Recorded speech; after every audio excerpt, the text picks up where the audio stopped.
एक बार एक भिखारी अपने जीवन से परेशान हो चुका था, क्योंकि उसे अपने जीवन को चलाने के लिए भीख मांगना पड़ता था। उसे हर एक चीज के लिए भीख मांगना पड़ता था, इसलिए वह बहुत दुखी रहता और दिन भर यही सोचता था कि उसके जीवन में बदलाव कैसे आएगा। यह सोचकर वह बहुत निराश हो जाता। वह हर दिन देखता कि बहुत सारे लोग निराश होकर आंखों में आंसू लिए और विभिन्न चिंताओं से परेशान होकर गौतम बुद्ध की तरफ जाते हैं और वापस लौटते समय वह खुश हो जाते हैं। वह भिखारी यह नहीं समझ पा रहा था कि गौतम बुद्ध उनके साथ ऐसा क्या करते हैं कि वे बेहद खुश हो जाते हैं।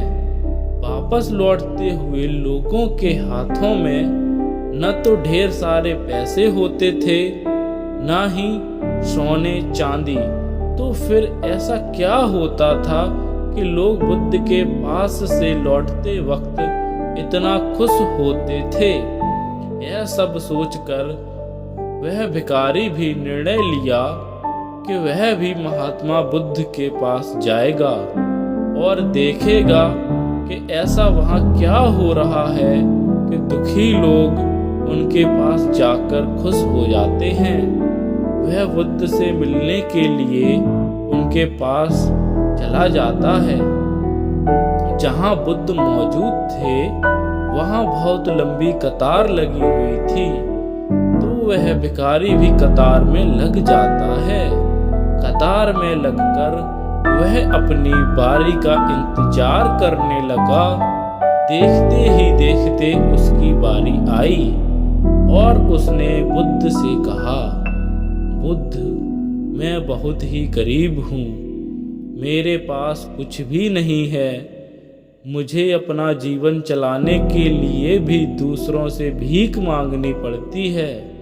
अब आप ही बताइए कि मैं अपने जीवन को कैसे बेहतर कर सकूं।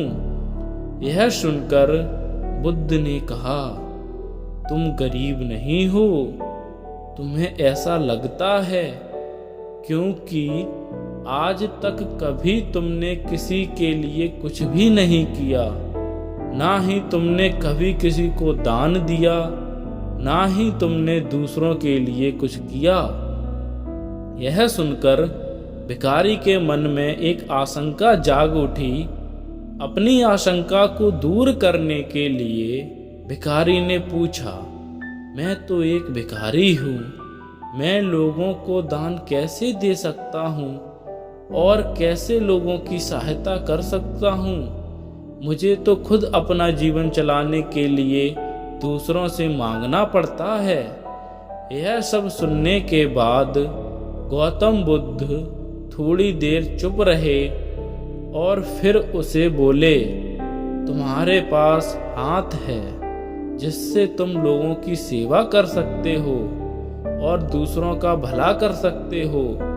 इसके अलावा तुम्हारे पास मुंह है जिससे तुम लोगों से अच्छी अच्छी बातें कर सकते हो और दूसरों का हौसला बढ़ा सकते हो।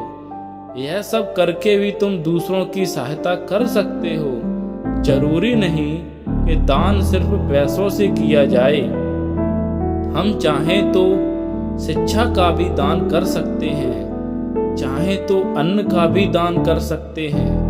ऊपर वाले ने अगर किसी को पूर्णतः अच्छा शरीर दिया है तो वह गरीब नहीं है, वह बस दिमाग से गरीब है।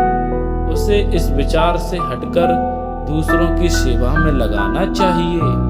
बुद्ध की यह सब बातें सुन लेने के बाद वह बहुत ही ज्यादा खुश हुआ और उसका मन अब संतुष्ट था।